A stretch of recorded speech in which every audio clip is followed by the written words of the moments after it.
Welcome to another episode of Let Go and Lead, where we discuss the new realities of leadership with pioneers, provocateurs, and passionate leadership champions. My guest today is Amy Edmondson, a Harvard Business School professor and author of the best-selling book, The Fearless Organization. Amy's pioneering work on psychological safety has spawned a large body of academic research in management, healthcare, and education over the last few decades.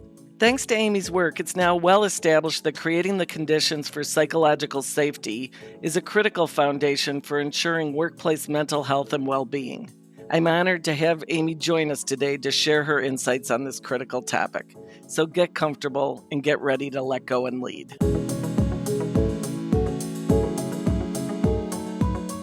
Hi, Amy. It's so great to have you on Let Go and Lead. Thanks so much for joining us. Maril, it's a pleasure to be here. You know, I'm so interested because of the work that we do at MacDonald, where we, of course, work on the whole human struggle of change. And your work is exactly dead center in that. So it's really interesting to have this conversation. So what I thought I'd start with is asking you about your background and your education. You have numerous degrees, all from Harvard. Tell us about it. Well, I had an undergraduate degree in engineering and design. And I did, in fact, work for about 5 years in that capacity, and then another 5 in the consulting capacity. And I came back to do graduate work at the very moment that I realized I loved organizations. I loved learning about their challenges. I loved trying to figure out what works and what doesn't. And I needed additional education. I had no business background. I had no psychology and so forth. So I came and did a PhD in organizational behavior. While you're in a PhD program, in most cases, along the way, you will have done enough work that they say you now have a master's degree. And so that's not a separate endeavor. That's just, it's essentially the first 2 years of the PhD program. And you do a second year research project, which is much like a master's thesis. So my master's degree is in psychology. My PhD is in organizational behavior. And putting it all together, especially with the engineering and design, it makes me a student of organizations. Absolutely. And it's such an incredible mix, I think, of skill sets. You know, I think few people realize how engineering really does help us understand human behavior as well. Engineering is all about problem solving. Right? It's about diagnosing and solving problems. And more often than not, working with other people to do that. And that's where the human part comes in. And that's where I started realizing that I was more interested in the human elements of problem solving in organizations than in the technical elements. Most of the problems, I think, are human problems. So obviously you are extremely well known for many things, but psychological safety probably being the first and foremost. Tell me about how you got into that work. Well, I was interested always, really from a very early stage in my career, in the phenomenon of organizational learning or the learning organization. The more time I spent in the field in companies, the more I began to think that the keys to the kingdom lay in the teams, right? That you have a new product development team over here, you have a sales team over there, you have a management team, you have, frontline production teams. Each of those teams are really the engines of organizational learning. And if they're learning, then ultimately it adds up and the organization is learning. And the nature of what they do is different, but the fact of having to keep figuring out how to do it better or how to adapt to changes in the market, for example, is shared. So then I started looking at how do teams learn and what gets in the way. And I stumbled by accident into the fact that teams can have very different interpersonal climates, where in some, they actually are quite able to learn because people are candid and direct and they ask for help when they don't know what to do and they point out mistakes and they offer dissenting views and all of the rest. So those teams are able to learn. In others, people feel it's almost impossible to speak up, for a variety of reasons. They just diagnose the situation as one in which it's much smarter and safer to hold back, to not be candid, to not be leaning in, if you will. And later, I called that difference in interpersonal climate psychological safety. And I hypothesized that it had real implications for learning behavior and ultimately, therefore, for performance. And I know you've talked about the fact that people actually value their interpersonal safety even when lives are at risk. They sometimes don't speak up. Right, and it's not. I don't want to imply that they are unfeeling or consciously choosing their own safety or fear over lives. They're not. It's the calculus is often quite subtle and almost unconscious, right? That people will not knowingly put someone's life at risk, but they are quite quick to conclude that their own observation may be wrong. And certainly, if they sense that that observation might be unwelcome, particularly by people in positions of power or authority, they are holding back. But you're right. This happens in healthcare delivery. It happens in the cockpit in passenger air travel. It's a sort of astonishing thing that even when the stakes are high, people can be just risk averse interpersonally. Where do you see examples of leaders who do a good job of fostering psychological safety? Oh, all over the place. I mean, in every industry, in every company, there are examples of leaders doing that. Where people always are interested in the sort of the famous or the high up leaders, right, as opposed to sort of the everyday team leaders who really matter almost more than CEOs and other people. But in my book, A Fearless Organization, or The Fearless Organization, I talk about a few particularly stunning, visible leaders who have done a great job of building psychological safety. One of them is Ed Catmull at Pixar, the co-founder and then longtime leader at Pixar, who has done all sorts of things with his colleagues to build an environment of candor. And they just recognize that that's mission critical to the quality of their films. Another one, which is a particular favorite of mine, is Julie Morath, who was for a decade the COO of Children's Minnesota. And she's a remarkable leader in general, but one who fully appreciates what it takes to create psychological safety for speaking up, particularly in the very fraught area of patient safety. So, what are some of the things they've done?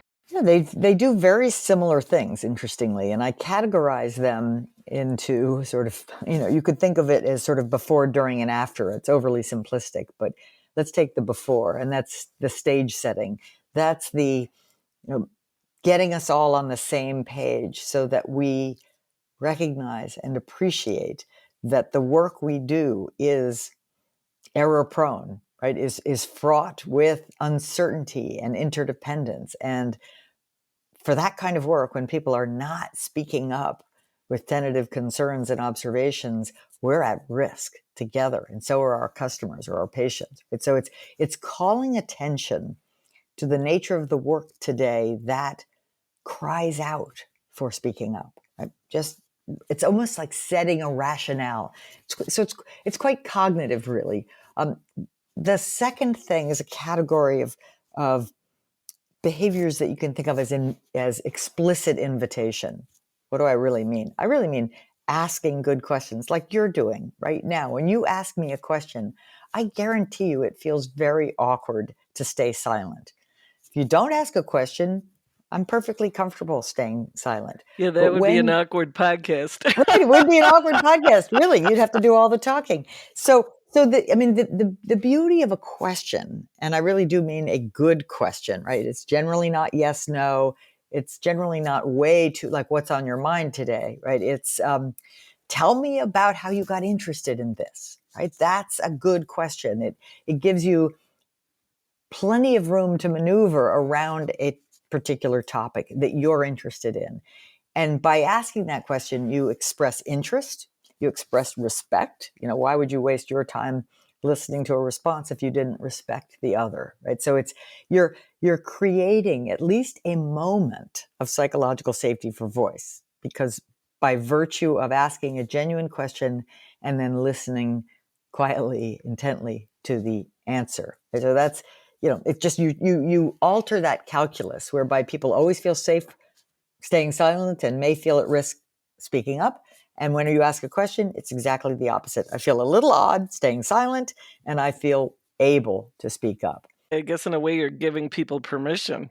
Yes, explicit permission, right? The first part, the stage setting, gives people implicit permission, but the question sort of says, okay, what do you got, right? And then the final bucket of behaviors is how you respond. How do you respond to bad news? How do you respond to dissenting views?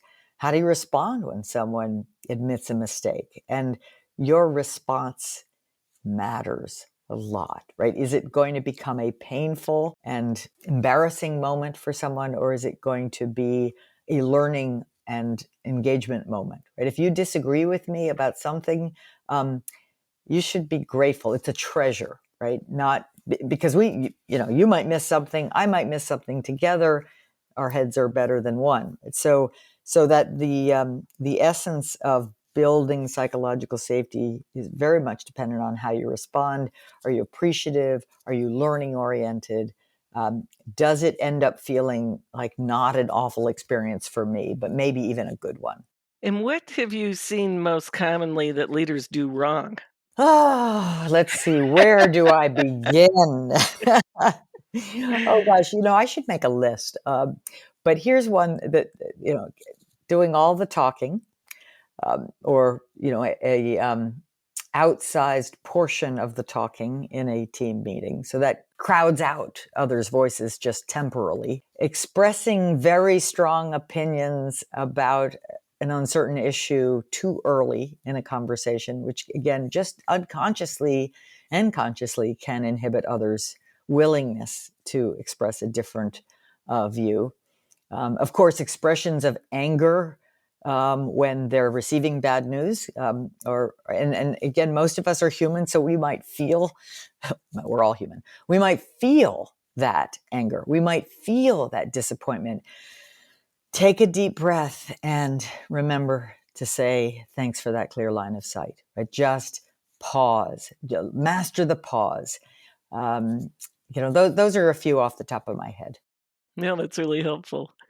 Yeah, and I know in your book about teams, you talked about the fact that leaders need to effectively lead teams, not create teams.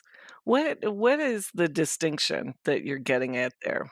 In my book, Teaming, the core idea that holds its various sort of chapters and advice together is that today's teams are more fluid and dynamic than ever. By fluid, I mean fluid membership. It is likely, for instance, that many of you are on more than one team at a time. You're a partial member of various teams. It's also likely that any team, any project that you're on has shifting membership over time as the nature of the work changes. As you move toward marketing, for example, you need more people with market experience. When you're earlier on in a new technology, you need more engineers with technical experience. So in the old days, in the research literature that I come from, team effectiveness was thought to be largely an outcome of team design, meaning get the right skills on the team, the right processes, right? The sort of the right membership, the right goal, the right leadership, and the work would sort of take care of itself, more or less. Whereas today, getting the structure right is not very helpful advice because, again, more often than not, we can't have the stable, small, bounded teams of yesterday. We have these more fluid, dynamic teams. So that means the leadership task is not so much, okay, here's the clear goal, here's the coaching and support I need for this particular group of people whom I've gotten to know well, but rather it's one of troubleshooting and learning together and maybe helping capture and make sense of the accumulating data as the experience goes on, which may even lead to recognition that we need a new leader at this point who's got more experience in this domain. So it's just far more like being a principal investigator in a scientific laboratory than a sort of frontline production manager in an old-fashioned factory. What do you think led to the change in teams? Well, I think the nature of the work led to a change in teams. More and more work is shifting as you go. There's more technical change. There's more need for innovation. There's more of a premium on innovation. And for innovation, what really matters is the variety of different areas of expertise coming together to produce something new and useful. And that's quite different than well understood work or well understood tasks that are you're executing to spec. It's more like you're learning as you go. It's what I call execution as learning as opposed to execution as efficiency. It's a very different mindset. So, as organizations became more knowledge intensive, the work became more interdisciplinary, more problem solving, and that changed the nature of the teams. As you've done all this work, what surprised you most? One of the things that surprised me most was and you may be shocked to hear this, but the study at Google called Project Aristotle, which, this is odd to say it surprised me, because what did they find? Well, Project Aristotle set out to identify what were the factors that best explained team performance. And what they, make a long story short, came up with was psychological safety was the number one factor explaining performance differences across teams at Google. And so why should that surprise me? I guess because my work, I've been at the front lines of healthcare delivery. I've been in factories. I've been in engineering firms of other kinds. I had studied fast-moving consumer goods, right? I'd studied it all. But my priors about Google, knowing how incredibly hard it is to get a job there. You've got the 25 interviews. You've got the super technical tests that you go through. My priors were that just about everybody there would feel quite confident in expressing their thoughts, right? That there wouldn't be enough variance in psychological safety at Google for that to be a good predictor of performance. So I was dead wrong. And to boil it down a little further, it's like, well, why might that be? Why might a famously highly selected, very smart group of people have differences in psychological safety? And that brings us back to leadership, and particularly leaders in the middle, sort of the project managers, the team leaders, the people managers who create not the overall culture or strategy of the organization, but the interpersonal climate, or they have a very high influence on the interpersonal climate. So that was really a surprise to me, and then a happy surprise, because it showed that this factor really matters very, very widely, even in places where you might think it might not. I know you've also talked about the fact, and this kind of relates to Google, that it's really important to have very high performance standards as well as candor. Yes, and this is a really important point. So, because a lot of times when I first started talking about psychological safety, people thought, well, that's great, but are you suggesting we dial it back a little on performance standards, make people safe? It's like, no, no, no. Let me define psychological safety first, more clearly, which is its sense of permission for candor, right? That I can speak up around here, not that it will be easy or effortless, but that I understand it's expected and valued, right? So I do it. I'm willing to do it. I'm willing to sort of override that very human instinct to hold back, especially in positions of or hierarchical situations. And so I say, no, no, no, that's something else, right? That let's have one dimension. Let's have the horizontal dimension be high standards, commitment to excellence that is very widely felt and reinforced by leadership. And let's have the other dimension be permission for candor. It quite soon becomes evident that what you need is both. Right? You need a commitment to excellence, that motivation to really do good work, and you need permission for candor, that fearlessness that allows you to speak up despite your doubt. Because we're all going to have doubt. That we live in this incredibly uncertain, complex context. There will always be doubt that what you see or think is, right or helpful. And so we need people to be willing to lean in, but fundamentally to have the sort of discipline and desire to do really great work. You mentioned defining psychological safety, which you just did, which I appreciate. Do you think there are misperceptions as to what it really is? There are, and I've seen many of them. Let me tell you some of the ones that I think pop up most often. Number one, being nice, right? People say, well, oh, it's about, Google did all this work and what did they come up with? We're supposed to be nice to each other. Not so fast. Now, please know I'm not advocating being mean, but being nice at work is often code for don't say what you really think, right? Wouldn't be nice. And maybe that's fine for your next social event, but not work, right? At work, we have to be candid, not nice. And another one is job security. If you have psychological safety, you can't have layoffs because that wouldn't be psychological safety. Well, again, we could do a 2x2. But these are two different concepts, right? Job security is the promise that you will be able to keep your job as long as you want it. Psychological safety is the promise that by speaking up with whatever content you work relevant, especially content, that will not be held against you. That will be welcomed, right? So now if these will bleed, if you sort of say something, you disagree with the boss, you get fired on the spot, well then you had neither job security nor psychological safety, right? But more often than not, people are confusing these two and thinking if a company has layoffs, and this is not to say layoffs are good or bad, and sometimes, of course, they're necessary. Sometimes they're overused as a tool, but another topic.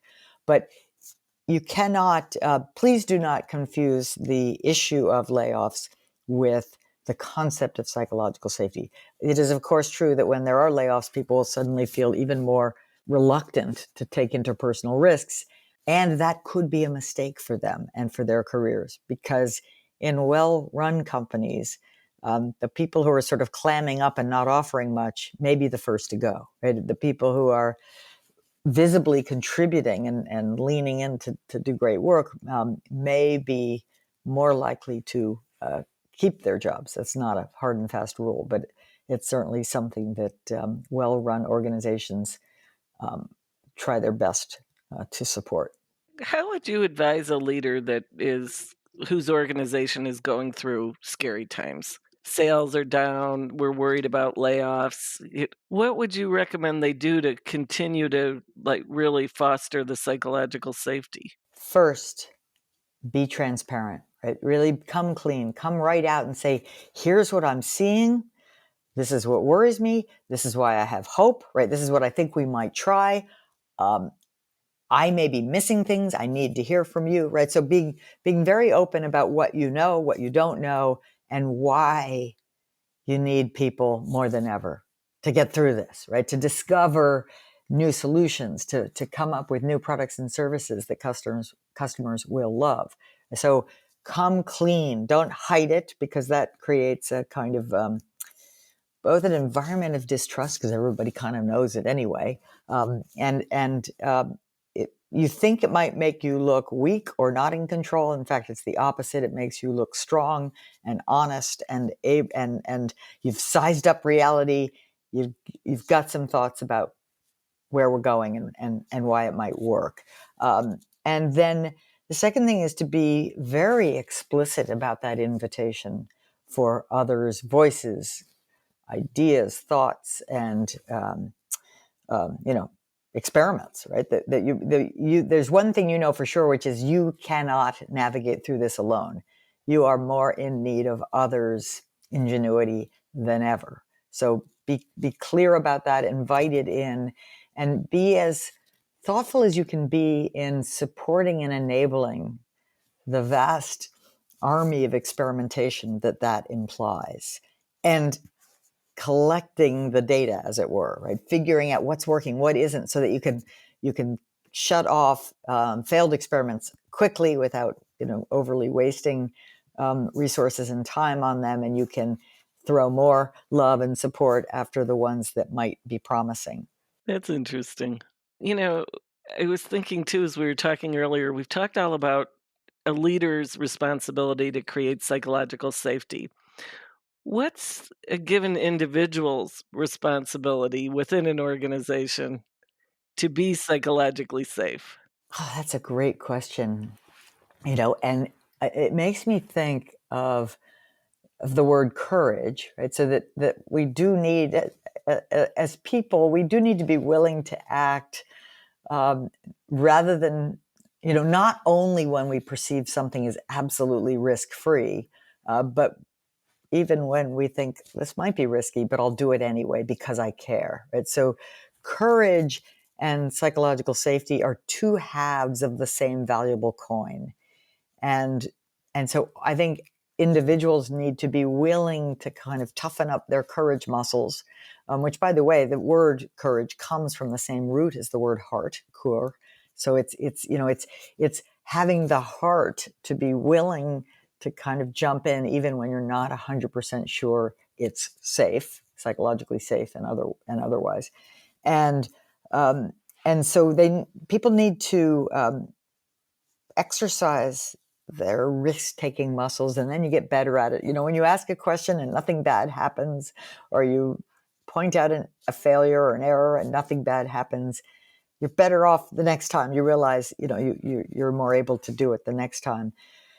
Another thing is, it also begins with C, is curiosity. Just as adults, we lose our natural human curiosity. We begin to focus more on knowing than learning. And to just take the time or the effort to reinvigorate our curiosity is really an important part. Because if you show up curious, guess what you'll do? You'll ask questions. And when you ask questions, you're giving other people those tiny platforms of psychological safety where their voice has been explicitly requested. And that creates a kind of virtuous cycle where they're talking because you are interested, they're going to ask, and we all begin to internalize this norm of being candid, being open. Do you think that there are some people who never will feel psychologically safe? In psychological research, there's something called the Big Five, which is the sort of personality dimensions that are thought to help explain differences in personality across people. And one of the dimensions is neuroticism. And in my research and in others, that is the dimension that is most strongly associated with psychological safety in reverse correlation. So people who are very high on neuroticism are low on psychological safety. I mean, they truly kind of sort of see risk everywhere. That's in a sense what that means. So they have a harder time leaning into risk taking, and so therefore may be at risk of not feeling psychologically safe even in the most collegial of environments, most learning oriented environments. But that's, I think that's particularly true if you're on the extreme on that one. People talk a lot in this territory about introversion, but in my data, introversion and extroversion is not terribly correlated with psychological safety. It is correlated with sort of how your energy levels, as most people know, right? That if introverts get energy from thinking it through and being alone, and they recharge, and then they deplete energy in interactions with others, and whereas extroverts get their fuel from talking and thinking aloud, and it's very different. But I'm an introvert. I'm a pretty strong introvert. And so when I'm done talking with you, it'll be nice to have like a little pause. But that doesn't mean I don't enjoy it or don't feel willing to tell you what I really think. So it's just not the same thing. It kind of describes more of the energy than the fear, right? Introverts aren't fearful people. They just have a different way of processing and thinking than extroverts. And and then there might be people who have, and this is something that Jim Dieter at UVA and I studied one point. And then I'll also reference Monica Higgins' beautiful work on imprinting. If you have some early career experiences that are truly frightening, you have an ogre of a boss, you really did get fired for speaking up, or embarrassed or shamed for something you said or got wrong. It takes a lot to kind of regain a sense of comfort that it's okay to be candid again. In fact, some people may never get the disconfirming data to unlearn that bad habit, right? Or that bad lesson in a way. And if you think about it, there's a real asymmetry here, because if I speak up and nothing bad happens, that's great. I do it again, nothing bad happens, that's great. And I can keep on going with this. But if I speak up and something bad, shameful, humiliating happens, I'm not going to speak up again the second time, unless someone very thoughtful may notice that I'm a thoughtful person but don't seem to say much, and invites me in explicitly, and then I have a good experience, I'm okay. But we don't have quite enough, really great managers who seize that opportunity to bring people alive again. I do believe, and there is some research on this, although I think more would be exciting as well, that first jobs, right? First jobs, especially out of school as opposed to summer jobs, really matter. They start to mold you in subtle ways about your expectations about what work is like, how much hierarchy matters, how much you're valued, and you take that with you, and for better or for worse. So if you're lucky enough to have, a great first job with an enabling, learning-oriented manager, you will often take that with you. But this, I don't want to be fatalistic, because I do think when you when leaders in any context recognize that people might have come from a less optimal 9-week puppydom, they will then just be a little bit more explicit in setting the norms that are really healthy for the work that they lead. Yeah, and that's a really good point, right? You don't want to give up on somebody or stereotype them in any way either. Obviously, you're a person who's very curious and you love to learn. What's next for you? Recently, I've been putting together sort of everything all of the threads of my research into a new book with failure as the thread that ties these ideas together. And it's called Right Kind of Wrong: The Science of Failing Well. And I'm now in the process of really, even though the book is written, I'm in the process of just constantly bouncing off of it and thinking, wait, what else can this be applied to? Or what other good advice can we give people to both accept the smart failures more readily and more usefully, and also prevent the preventable and bad kinds of failure more aggressively as well. So I'm very focused on that as sort of the keys to excellence in an uncertain world, is right that ability to navigate uncertainty well by mitigating the risks that can be mitigated and embracing the rest of them. The final chapter of my new book, Right Kind of Wrong, is called Thriving as a Fallible Human Being. And I conclude the book with a set of ideas related to that on purpose, because I think it's the hardest thing for people, especially so-called high achievers, right? Or who get to where they are by having been right, not by having been wrong. And then it can become quite fraught to cope with your fallibility. Right? When you're 1-year-old learning how to walk, you have no problem. You're falling every other step, and that's fine. You are so proud when you take 4 in a row, and then 10 in a row, and on it goes. But as we get socialized into this need to be right, or belief that that's where our value comes from, we unlearn those wonderful mindsets that we were born with. And so we are all fallible, right? There's just no escaping that category. And then the only real leverage or power we have is how we think about that, right? Are we okay with it? Can we embrace it and then use it to learn and grow? Or are we hiding from it and trying to hide it from others?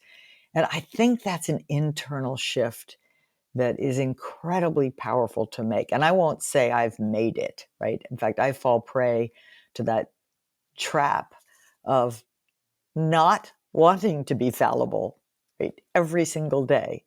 But when I can embrace it, in my better moments, it's liberating, and frees you up to sort of learn and grow. Did you give, like, advice in the book as to how to get that mindset? I did. I mean, first, it's a cognitive advice of just recognizing that that's just a fact, right? Sort of kind of owning the fact here. And then I describe a handful of practices that I use this term, the elite failure practitioners use all the time. And those are scientists, inventors, celebrity chefs, you know, people in all professions, formal designers, artists, that they kind of fail for a living, right? And so they're pretty good at it, and that's how they've become great at whatever their profession is. And so I say, well, what do they do, right? And it's a handful of things like persistence. That's obvious, but still powerful to recognize, where and how easy it is to give up. We were talking about fatigue earlier, but just that willingness to sort of pick yourself up, roll up your sleeves, and try again. That persistence. Um, Reflection is a big one, right? Being very thoughtful and disciplined about taking the time to reflect what worked, what didn't work, what might I try next time, and putting yourself in positions where you will fail more often. So people who are good at this, they don't just take the sort of the easy path, take the hard path, pick up a new sport, learn a new language, try something that you won't be good at, where failure is necessarily going to happen, so that you can experience it and go, oh, it wasn't so bad, right? I'm still here. And then one that is maybe a little subtle but very important, I think, is apologizing, right? When we fail, particularly when there's other people involved, when we let them down in some way that we didn't intend or want, learning the art of a sincere apology. It repairs a relationship. It's powerful for you and for them. And of course, there's so many ways not to do that, and a few things to keep in mind to do it well. I'm also looking into sort of the dynamics of psychological safety with some colleagues, doing research on how it changes over time in the course of a career within a given organization. And there's a lot of interesting work coming out there. Is the name of the podcast is Let Go and Lead, and the whole concept is that there are certain things as leaders that we really need to let go of. What do you think of that? Ego, number one. So first of all, I think it's a great premise. I mean, sometimes I define leadership as the art of harnessing the efforts of others to achieve greatness. And in order to do that, I have to let go of so much, right? Number one, ego, or anything related to the belief that I'm more likely to be right than others, right? Like, gotta let go of that. And I don't mean that in a sort of egotistical, puffed up way, but it's a natural cognitive feature that we believe we see reality, right? Even right at this moment, I have this experience of seeing reality. I don't have an experience of seeing a partial reality filtered through my background, biases, beliefs, right? But that's the truth. The truth is I see partial reality filtered through my background, biases, and beliefs. And so we have to let go of that and approach reality with a beginner's mind. And that beginner's mind is very, very interested in what others see. So I think we also have to let go of commitment to firm and inflexible targets and plans and maps, right? We have to recognize that those will be fluid and flexible and changing as more is learned. Yeah, I think that last one is really interesting because I often find myself fighting what I know which is we need to let go of these things with what I was trained for 25 years or whatever of, you have to have the process and the deadline in many circumstances, you just know that's not really how it's going to work. But I don't think we've yet come up with what is the next process.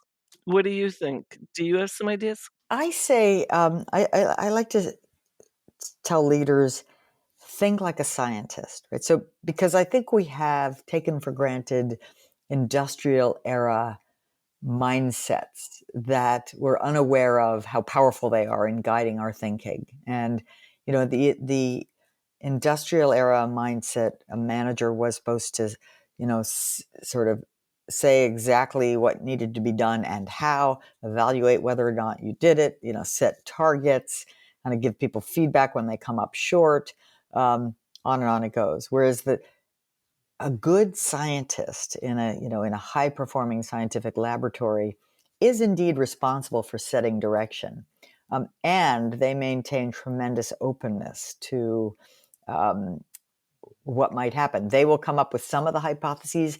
They will invite others to come up with other hypotheses. They will listen intently to what those ideas are. They'll push back and sculpt some of them so that they're stronger experiments will come out of them.